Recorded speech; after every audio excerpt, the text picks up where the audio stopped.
अस्सलाम वालेकुम जी। मैं तुहाडा अवैस घुमन सियालकोट इस टाइम अपनी टीम के नाल जनूबी पंजाब दे विच मौजूद हाँ।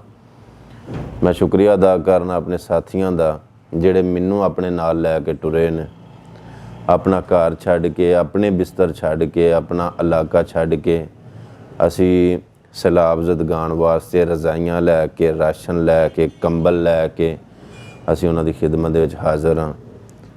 असां इत्थों इन्हां कोलों किहड़े वोट लैणे ने, या असां किहड़ा इत्थे इलैक्शन लड़ना है, या असां इन्हां कोल किहड़ा कोई सलाम दुआ बना के ते सानू कोई मुफाद है। ये सारी जो भी खिदमत हो रही है अल्लाह दी रज़ा वास्ते ही है। इहदे विच अपना कोई लालच नहीं, इहदे विच अपनी कोई गरज नहीं। अल्लाह रब्बुल इज़्ज़त ये सारियां नू अपनी अपनी जनाब दे विचों देवे। दरअसल जिहड़ा सदका हुंदा है, किसे नू कोई शै देनी हुंदी है, सदका साइल दे हत्थ दे विच जाण तो पहलां अल्लाह दी बारगाह दे विच पहुँच जांदा है। इस तरह ही अगर तुसी किसी नू कोई चीज़ देंदे हो ना, ते तुसी नहीं देंदे, क्योंकि तुहानू अगां किसी नू देण दी तौफीक भी अल्लाह ही देंदा। जे अल्लाह दी तरफों तौफीक ना मिले तो बंदा किसी नू की दे सकदा। बाकी एक वाहिद अल्लाह दी ज़ात ही है कि जिहड़ा सारिआं नू अपनी जनाब दे विचों पत्थर दे विच कीड़े नू भी देंदा, वेल मछली नू भी देंदा। ये अल्लाह ही है सारिआं दा रिज़क पूरा करदा। लेकिन इंसानियत इस चीज़ का ना है कि तुसी गर्म बिस्तरे दे विच लेटे हो, अपने घर दे विच तुसी सुकून कर रहे हो, आराम कर रहे हो, लेकिन ज़रा गौर दे नाल, बरीकी दे नाल कदी सोचो कि वो जिहड़े मुस्तहिक ने, जिन्हां दे घर छत कोई नहीं, जिहड़े खैमियां दे विच रह रहे ने, या जिहड़े लोग बाहर खाली आसमान दे थल्ले इस तरह किवें सौ सकदे हैं।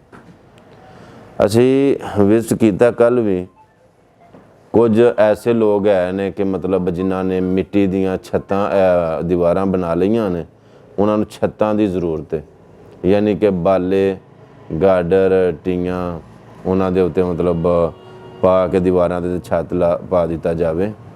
इस तरह कुछ इस तरह के लोग ने कि जेड़े कोई मजूर ने, या जेड़े बहुते ही इस तरह के माड़े ने जेड़े ब्लाकां दियां या कि इट्टां दियां दीवारां नहीं बना सकते, उन्होंने घर बना के देने की ज़रूरत है। और इंशाअल्लाह जिस तरह मेरे नाल मेरी टीम दे जी मेरे नाल मिले ने और अल्हम्दुलिल्लाह असी लगे हाँ। अल्लाह खैर वफियत रखे तो अल्लाह रब्बुल इज़्ज़त सानू अपने मिशन अंदर, अपने मकसद अंदर कामयाब करेगा। तुहाडे सारिआं दियां दुआवां दा, तावन दा, मुहब्बत का बहुत बहुत शुक्रिया। तबीयत थोड़ी जी नासाज है अज, उसकी वजह है कि राती भी असी रज़ाइयाँ खरीदने वास्ते, समान वगैरह खरीदने वास्ते बाज़ार दे विच काफ़ी देर तक रहे हैं और ठंड जी लग गई। दुआ करियो जे अल्लाह पाक दी ज़ात तंदुरुस्ती दे और तुहानू सारिआं नूं भी सलामत रखे। अल्लाह हाफिज़।